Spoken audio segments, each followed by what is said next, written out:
Today we'll talk about how to fix or how to solve the problem of failed opening on WhatsApp. To know how to fix or how to solve WhatsApp failed opening, you should just go to settings. Here we click apps, default apps, app settings. Then this list you will enter to the window or to the app of WhatsApp, and you click. Here in this page of app info, you click on first stop and you click OK. Then you will enter to the window of storage and we click here. As you see, we click clear cache.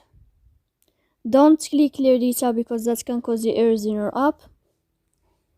In the end, you can turn off your Wi-Fi and you can wait 3 seconds to turn on your Wi-Fi again to fix that problem you have.